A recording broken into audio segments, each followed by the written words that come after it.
Hey. I guess we're going to try this one more time. Take two. All right. It's your girl, Lily Mae, and you already know it's consulting time. So, first and foremost, if this is your first time rocking with your girl, put a number one in the comments. If it's your second time rocking with your girl, put up your deuces. And if you've been rocking with me for 3 or more lives, give me a wave or give me a hello. And just let me know that you're here. Today is going to begin a new interview series. And so basically, as you know, with Sinaj Consulting, I work a lot with artists. And under the umbrella of artists, I always like to make sure that I include comedians, visual artists, and things of that nature in the interview series. And so today I'm taking on a challenge because this gentleman here, this one right here, oh, man. I don't know, but I think it's going to be a good interview. I think it's going to be high energy. I think you guys are going to enjoy him. Welcome. Hey, good to be here, man. Oh, well, Appreciate you for having me, Miss Lady. No, man. thank you. Thank you Okay, for right agreeing on. to the interview and also for trusting me with your professional life. So, so guys, I got a good vibe from you. I'm like, yeah, it's a good interview. Yeah, all right, now you know you got two type of A people here, so I don't know how this is about to work, but we're gonna figure it out. We're gonna figure it out. But so shout out to everybody that's watching. But so today we're gonna do this thing a little bit differently. You know, normally with interviews, I ask a lot of questions, but because this gentleman is such an extrovert, I'm just gonna have a nice conversation with him. But we're really gonna talk about Tony. Then we're going to talk about ChiTony. We're going to talk about, you know, how he became this comedian extraordinaire who is really ready to do some major things. Most and definitely.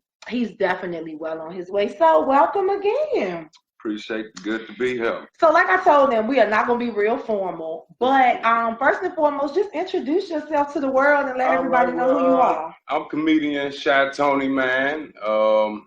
I'm here in Richmond doing my thing. I've been all over the country doing comedy for about 2-3 years now.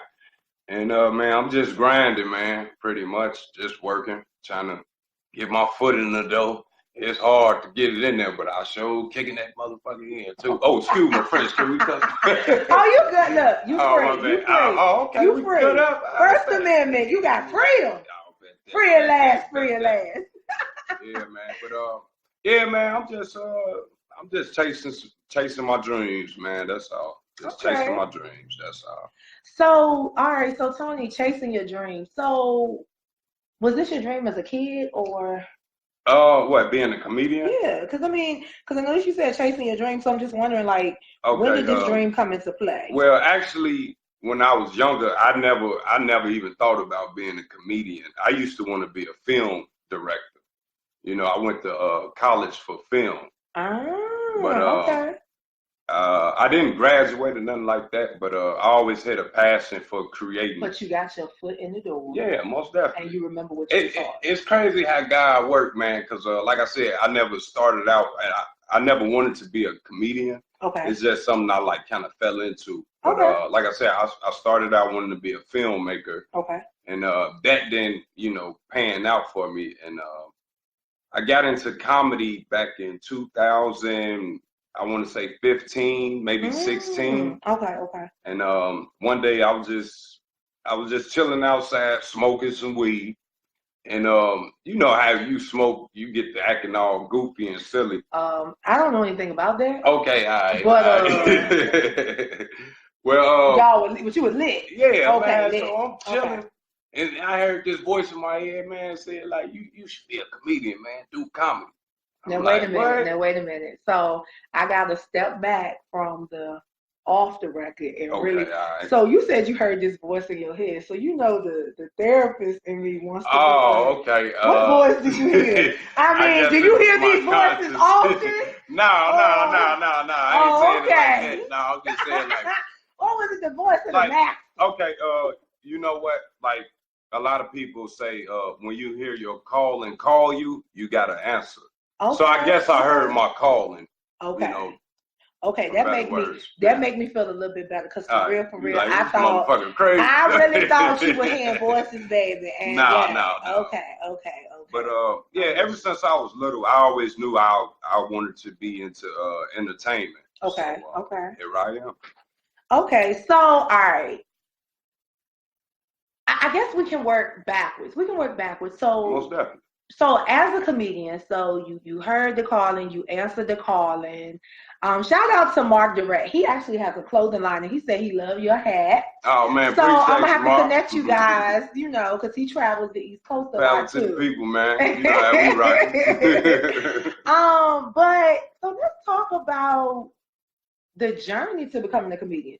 So you heard the voice, but how did you hear the voice? Like, what transpired? I know you were smoking the weed and you got the revelation, but other than that, tell me a little bit about Tony as a kid growing into a young man. Okay. Well, as a kid, I'm from the south side of Chicago. Shout out Chi-Town, baby. 773. We out here. Okay. Man, I was bad as hell as a kid, man. You know, I always used to get in trouble at school, fighting, suspended. Oh, wow. In class, roasting on people. You know how that goes. Roasting. Oh yeah, man. I used to joan on people all the time. Okay. But yeah, man, just a rough ass childhood. You know, growing up in Chicago, it's a tough city. So, you know, I always kind of looked at being funny was like kind of like my protection. Okay. You know what I'm saying? Like a bunch of dudes might want to beat me up after school or something. I'll say something funny or some shit. Like, man, you know, like, come on, man, I'm trying to get home to my mama, man. I got her link card or some shit, man. Please don't whoop me today. Can you whoop me tomorrow, man? So like, can you whoop me tomorrow? Yeah, you know, just some silly shit, man. You know, that shit used to get me out of a lot of trouble. And I always been like a silly kid, man, like a goofball. Okay. So, but I never knew that I grow into becoming a comedian. Okay. But long story short, like I said, man, as a kid, I always had a vision of being an entertainer anyway. So I just... You said entertainment, I'm like, okay. Oh, man. Oh, we can get into that too. I went somewhere else, but anyway. Yeah, it's all good. Yeah, we're going to stick to the task at hand. But, yeah, so like, what really made me jump head first into the comedy game is the last time I was incarcerated. Okay. I did like 72 hours in solitary confinement. Now, for those of you who don't know what solitary confinement is, that means you're in a padded room, hopefully, you butt ass naked, and all you got is like a safety blanket. Like people out there who've been to prison or jail, they know exactly what I'm talking about. Yeah, definitely. So while I was in solitary confinement in jail, in order to keep me from going insane, I just I used the power of my mind to imagine I'm just rocking stages across the country. Okay.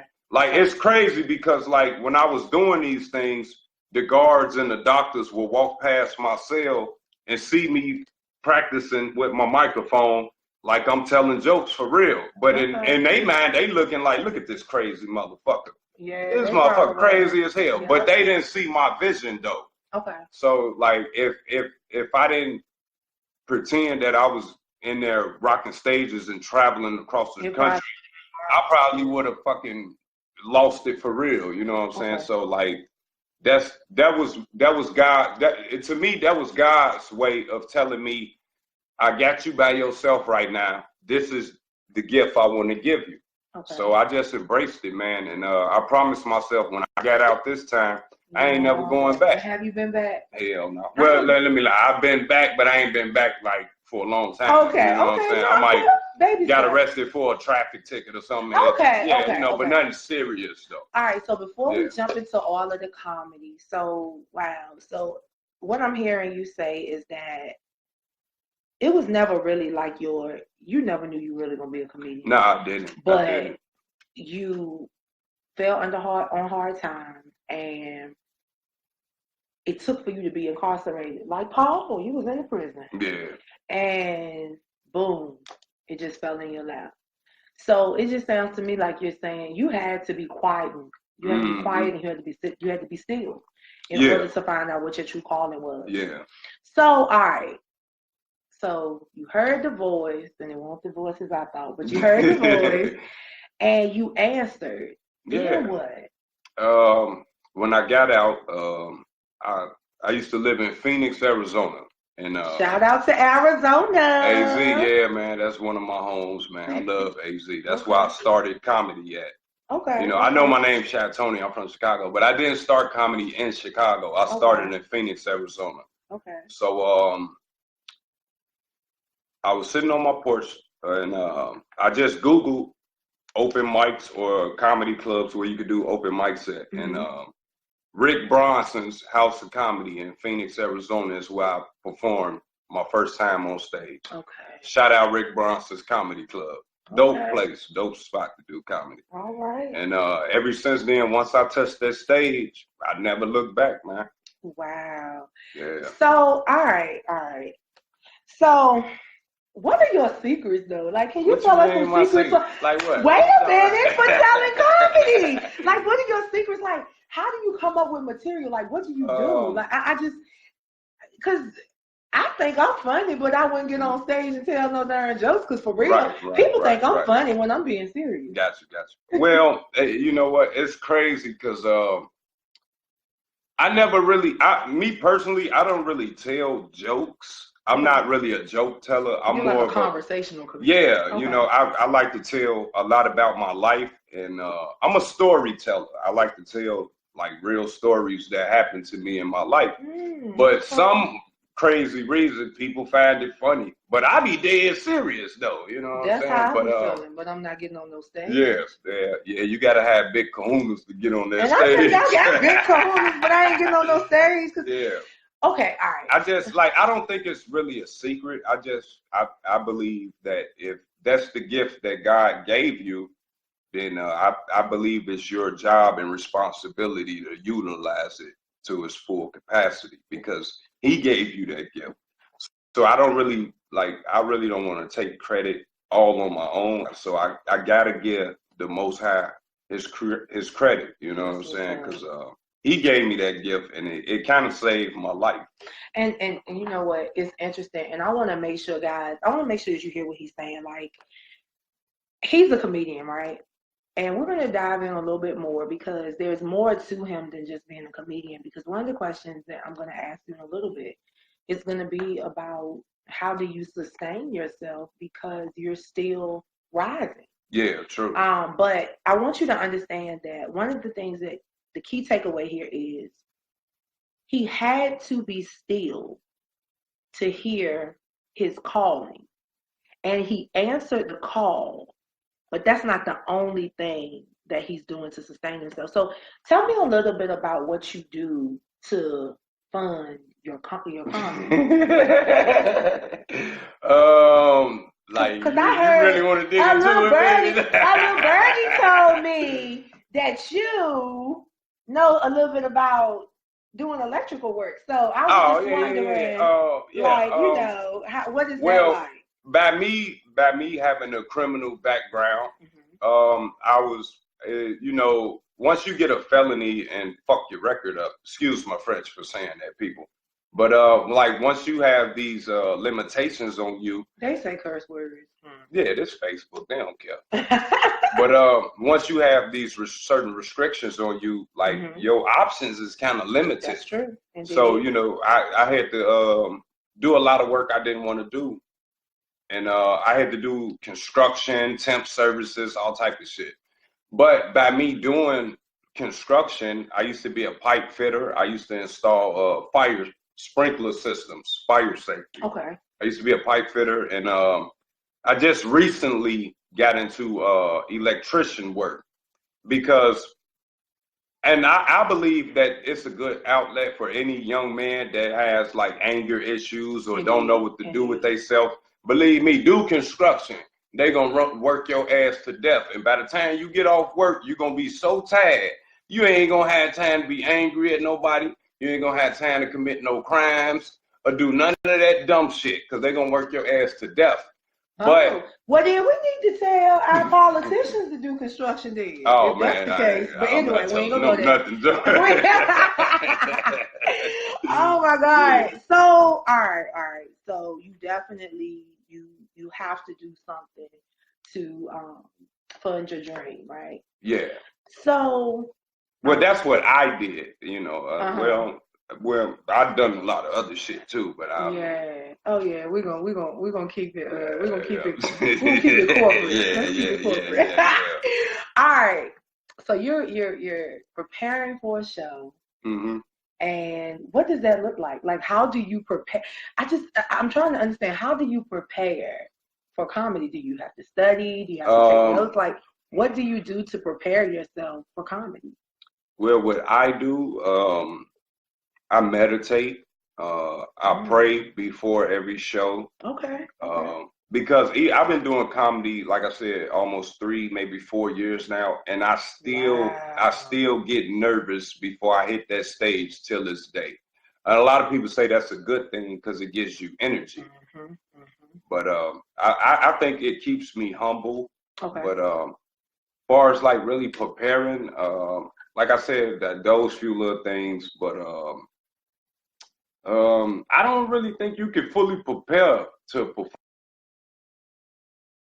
perform like that. I mean, I was just wondering. It's not like singing. It's not like because you're not a musician. You can't sing the same song. But you can tell the same jokes. And you can. Because I hear comedians telling the same joke over and over. And I've been heard that joke about 20 times. Yeah. But it's still funny, though. Yeah, true. But, you can. But it's different, man. Like, I don't know. I guess it's different strokes for different folks. But for me personally, like, I just, I like to get to the place, feel the vibe, feel the people. And, I think it's all about the energy, man. Like if the energy right, the vibe is right, you zone out, you go into your zone. Mm-hmm. Like me, before I get on stage, I like to keep my headphones in. I like to listen to my music or whatever. Okay. And once I get fired up, I'm ready to go. So, all right. So would you consider yourself a new comedian or like an intermediate comedian, or what do you think? Because how long have you been doing comedy? Well, I could say that, like I said, I've been doing comedy almost 3, maybe 4 years now. Okay. So I can say that, yes, I'm still is a up and coming comedian because I haven't been in the game for like 10 years or that. So I'm gonna sit up here and tell you that I'm some veteran or something like that because there's a lot of things that I'm still learning too. Okay. And there's a lot of other older comics that has gave me great advice. Gave me good opportunities to perform with them and gave me pointers and tips. So I'm still learning, So I would say I'm a growing comedian. I wouldn't say I'm new. I would say I'm growing. Okay. So as a growing comedian, what is travel life like? Do you have to travel by yourself? Do you travel with groups of people? Or how does that kind of work? Okay. I feel like it's about to get interesting now. Yeah. Okay. The road. Yeah. The road is. I love the road. Like I'm not gonna lie. Like going to different cities. Meet different people, experiencing different cultures. Because like what's funny in one city might not be funny in another city. I think it develops you as an artist once you branch out like that because it opens you up to different things in life. You know what I'm saying? Like, for example, my homeboy comedian EJ Nonstop. He the first comic that ever took me out on the road with him. Shout out to my boy EJ. Okay. And what was the first place we went to? We went to I think Atlanta. Augusta, Georgia. Okay. All right, y'all. Look, I don't know what's going on with the laptop, but take two, but I'm going to call it part 2. And now we can still rock it out and still chit chat. So once again, for those of you that just might be tuning in, this is the man. I can't say the boy. This is the man. Comedian ChiTony, and he is something special. Just to tell you a little bit about him. I met this gentleman. It was kind of weird, but it was very weird. Yeah, so we're gonna leave it there. But I will say this: upon meeting him, one of the things that I absolutely adored about him was the fact that he is really in the business of branding himself, and he does not mind asking for help in doing so. So that leads me to this. Because I know that you're an alpha male. You're very independent. Thank you for noticing that. You're very independent. You got a little bit of arrogance. I guess that's Chicago. But see, what I need the people to know, I'm gonna tell the churn. Y'all already know Lily Mae got a certain level of arrogance too. So okay. When I talked to this brother, it was like, oh, you think you got it going on? Well, let me tell you what you don't have going on. And that's how our relationship has been. But I love it. He really is. He's really interested in growing his craft, and so I'm really excited to even be able to be in his presence and work with him. But what is that like for you? Like, how do you feel comfortable asking other comedians for support, and are they willing to support? That's the big one. Yeah. Well, okay. Yes and no. Okay. You know, I'm be honest with you. I am a very independent dude. And it's not to be like I'm arrogant or anything like that. I'm just. That's my word. Yeah. That's my word for you. I mean, I'm just so used to doing a lot of things on my own. Yeah. So it's not that it's not like I don't need any help or anything. I just don't know how to like go about asking for it because I'm not used to really asking anyone for anything really. Mm-hmm. So and I understand that. You know, I'm a self-made nigga, man. You know what I mean? And you do what you have to do. I absolutely understand that. And so I think that's one of the things I like about you is that I give you a task and you run with it. But you will say, look, I need you to make this practical so that I can make it happen. Yeah. And that's something that I can appreciate, because one of the things that I get sick and tired of giving people tasks, and then 3 weeks later, I'm still like, so what happened with what you were supposed to be doing? Right. But, guys, once again, those of you who are checking in, please share the live. Invite your friends to the live. I'm sitting here live and in real time with Comedian ChiTony. And he's so interesting. He's very interesting, very, very fun. So we got a man here with a story. We got a man here with a vocational career as an electrical engineer. And you have a man that's really a rising comedian in these streets. And so this is the thing. This is my personal opinion. You correct me if I'm wrong. Like you said, you can prepare to sing. You can prepare to dance. You can prepare to rap, all that other stuff. But being a comedian seems like it's hard, because it's like, do you write, like, can you write jokes, or would you say you're a stand-up comedian? You just get up there and do it? Well, or is it a little bit of both? I do a little bit of both. Okay. I write all my own material. Okay. I create my own content. And yeah, I stand up there and perform it. But to answer your question, comedy is not an easy sport. It is not. It is very hard to develop this type of craft. You really have to practice. You really have to do your homework. I believe that. It's like a lot of people think that they funny, then they get up on stage, they freeze up, they forget what they wrote or something like that. So like when I first started, me personally, I didn't think I was that funny. I think I sucked ass when I first started. Okay. I'm just being honest with myself. But it took years of steady practicing. So you can practice to be a comedian? Well, I mean, you can practice doing anything. Okay. But it took years to get to where I'm at now, as far as like my stage presence, my delivery, my whole performance overall. It took years to develop. it didn't happen overnight. Basically, what I'm saying. All right. So yeah, man, it's not easy. You know, I know a lot of people. I think this is what confuses people. A lot of people see the glitz and glamour on social media. They see the shine and the pictures you take, this and that and the other. They don't see the hard work that actually goes into it. And you know what? That's for everything. Yeah. That's for everything. And you know something? I think social media plays a huge part in that. Oh, yeah. Because I think that what has happened is instant gratification. Ooh. Yeah. You took the word. Yes. High five. Yes. Most definitely. Everything got to be so quick. Yeah. Ugh. Okay. Oh, yeah. Gosh.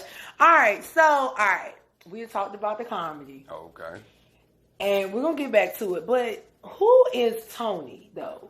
Who is Tony? Like, outside of all this comedy, who is Tony? Right. Well, Tony, Tony is a laid-back dude who go to work, like to make his little money. Tony has 2 children that I'm trying to provide a good future for. Oh, okay.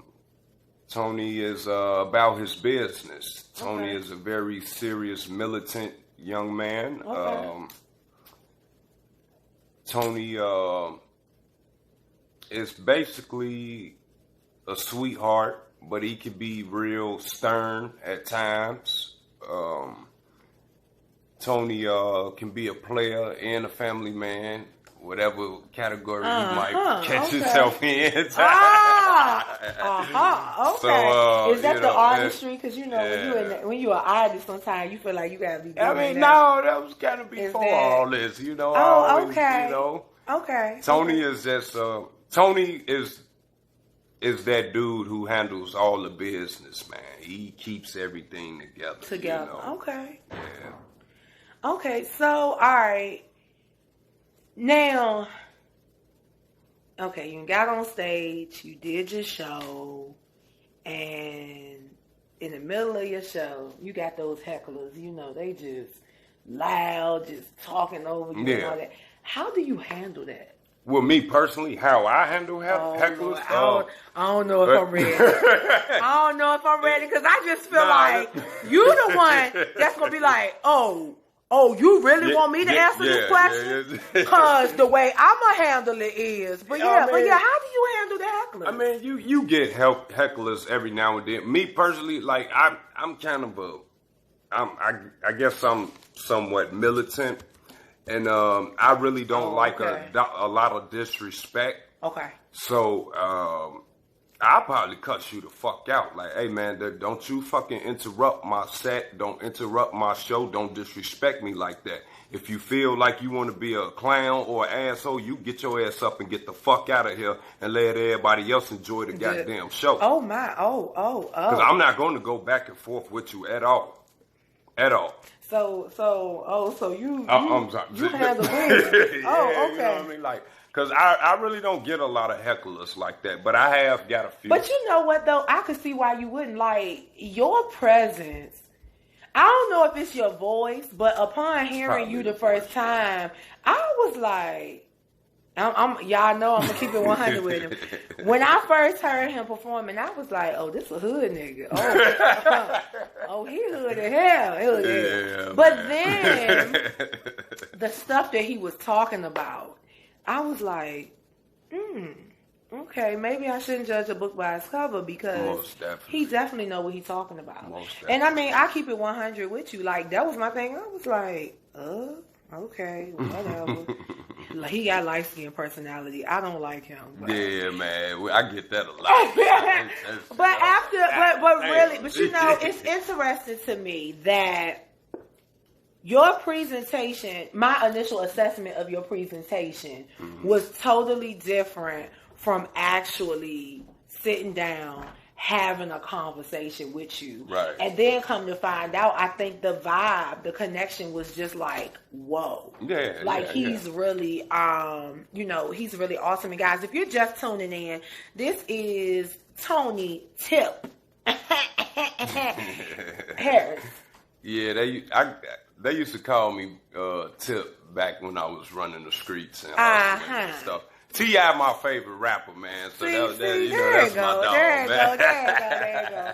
But that's how I got that name, man. Comedian ChiTony, and you can check him out if you're in the Richmond area or nearby. He's going to be at the Funny Bone on December the 5th. December 5th, Richmond Funny Bone. Come fuck with us. And he's on IG as well. Yeah. Comedian _ChiTony, and Chi is ChiTony.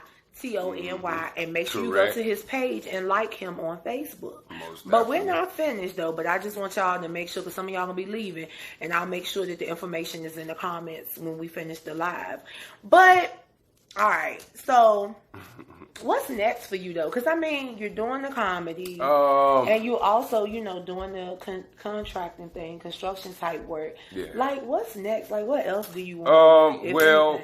Like I was saying earlier, I think I'm going to get into more of the skit comedy realm. We actually just shot a movie. Me, my boy J. Ron Mathis, Lazarus Ham.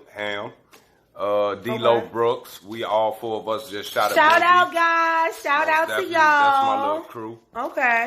You actually can go check our movie out on YouTube. It's called the Thursday After Friday Comedy Show. Y'all. Yeah.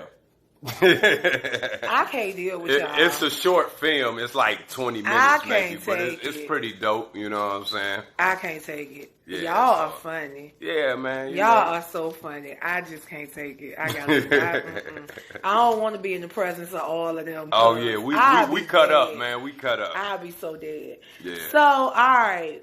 So what's next? Like, I mean, what else we got coming up? Well, I mean, what's next for you? Me, I got a show. I know you talked about being you talked about being a player, but you also talked about being a family man. So I'm just trying to figure out, like, what's next? Like, is there anything we cannot talk about on the live? Nah, I mean, I'm open book. I don't need you having no problems. I ain't got no issues like that. Okay. Well, I'm a single man, so I can pretty much, I don't have any restrictions. Okay, ladies. You know what I'm saying? But I do have two beautiful children. I got little Tony and my daughter Naomi. And Naomi, okay. Yeah, that is beautiful. I never deny my children for anybody. I know that's right. For real. That's right. So, that's right. Melanated father. Melanated father. Melanated. Yeah. And Alexandra Walton asked how much the tickets are for December 5th. $10.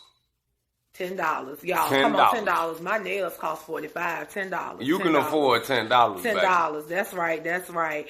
And but they gonna go up closer to show date. And December shout out 5th, to you got about 10 more days. Shout out to everybody that just came on. I see someone from my hometown, Trina McLaughlin, just came on. Shout out to Trina McLaughlin. She works a lot in the community. She works a lot in the community back in Danville, and she is doing great things with the cheerleaders down there. So shout out to you, Trina. Keep doing what you're doing. These children need to see more positive African American women, and they need to see family-orientated women. So, and shout out, I gotta shout out some people. Yeah, shout out to Amber Roach, who has just recently joined the Sinaj consulting team as a wardrobe merchandiser, stylist, and all of that. So, shout out Amber. Her. And Amber. Honey, I call her she is the Ebony Stallion. Okay. Yeah, Amber is 6'2". She really what you call a brick house. Beautiful, beautiful girl. Amber. Oh, Lord Jesus. Meet this woman, man. And then shout out to I see some of my True Tea sisters out here, Marquita and Shanoa. So shout out to you ladies. If there's anybody that is watching that would like to come on live and ask Mr. Tony questions, put yourself in queue, and I would love to bring you on so that you can kind of chit chat, if you can still do that. Because sometimes now Facebook be tripping; it don't want to let you talk to people. Yeah, I know, man. And I want y'all to talk with us, but.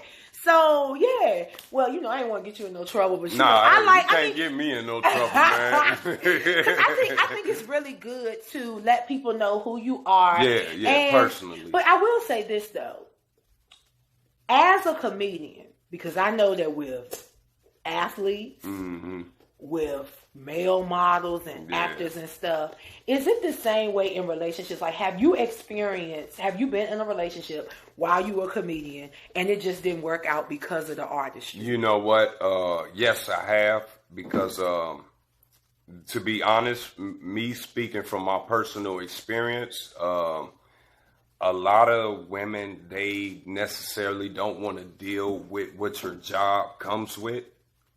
Because, I mean, you do get the groupies, you do get the wild parties, you get a lot of that shit. And it depends on you as an individual how you can balance it. You know, I would, if you do have a significant other at home, then that's up to you as a man to separate what you do as a living from your home life. You know, so basically don't bring what you do in the streets to your front door. And if you could separate the two, I think it could work. But like I said, just by women knowing what your career is, a lot of them just don't want to deal with it because they I'm just speaking from my own personal experience. No, I feel like you're speaking truth because when I look at it, a lot of people that are in the industry date in the industry. Think about it. And it makes sense because you know what comes along with the territory. Right. And I understand that. You sometimes it's good to have someone who can understand what your job title comes with or whatever, because once you get to a certain level as a comic, it becomes your career. It becomes your job. And it does come with a lot of good things, and it does come with a lot of bad things. But that's with anything you do, though. And I mean, it's successful doctors and lawyers who get women thrown at them. Of course, but you know what that's about, baby. Yeah. So, all right. So let's take it a step further. Uh-oh. Look, you gave me free reign. Hey, you right. You should have told me we could be open. So, all right. What did I sign up for? So, all right. So, because I think that this is important. It is important. You're a comedian. Y'all can't see, but he got these dreads going on, and you know dreads are in. Yeah, they done got a little long. You are a refined street N-I-G-G-A. I almost said it. Which a lot of women are attracted to. True. Like, I'm going to keep it 100. These people out here watching that know me know that. I always tell people I had the best daddy in the world, But I also know that before my dad got older, he was an OG. Consequently, I need somebody that can protect me and we can both throw down if we need to. True, with that being stated, do you find that when you did start to get more into comedy and you started to go into different arenas, did you find that your type of woman changed? Like the type of woman that you're interested in? Good question. Damn. Yes and no, because before I even did comedy, I mean, I ain't gonna lie, I always been somewhat of a little player. So, I'm not bragging or anything. I'm just being honest. But, I guess you could say that I'm at a point now where I'm not as easily influenced by the fine chick or the bad bitch or whatever you want to call her. I'm not as easily influenced now that I'm older versus when I was younger. Now, when I was younger, I'm like a kid in the candy store. But as you get, hey, I can see it when you walk.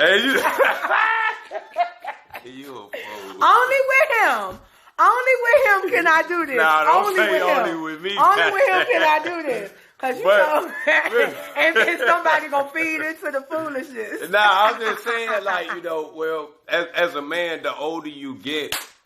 Shout out to Liz. Liz just came on. Another Liz, comedian, baby? Liz Barlow. Your interview is next. Shout out to the plus size comedians. Liz is spectacular. So, definitely shout out to you. I ain't seen Liz in a minute, too, since the other night. No, it wasn't the other night. It was the other night. You were at the Funny Bone when she performed. You absolutely See, right. you know what? My bad. What would he do if I didn't have a tidbit of his brain? This is my consultant. You know what I mean? Cray. Yeah, But that's fun. That's fun.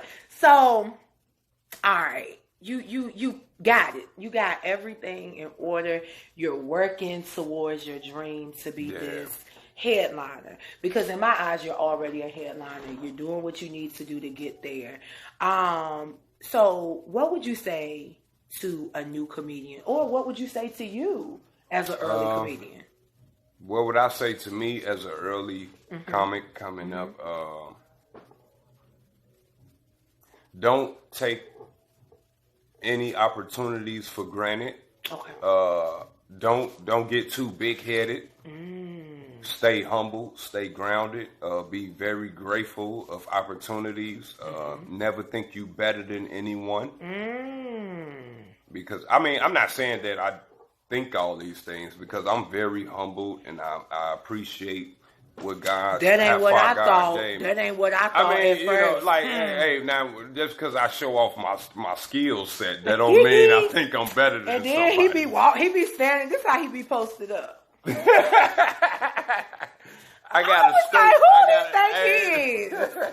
gotta scope the spot, see what's out there, what's going on. But like older comics that gave me advice, like Lavelle Crawford gave me good advice. My boy EJ Nonstop gave me great advice. A whole bunch of people gave me great advice, you know. But you know, just have fun with it, man. You know, don't try to take yourself too serious. You know, always enjoy what you're passionate about, and you know, just stay busy, stay focused, and stay driven. Okay. Wow. So guys, you heard it straight from Comedian ChiTony. Please, everybody, make sure that you go to his Facebook page. That's Comedian ChiTony. That's ChiTony. And like his Facebook page. And then scroll over to the tab Community and click Invite Your Friends. And just select all of your friends and invite them to his page.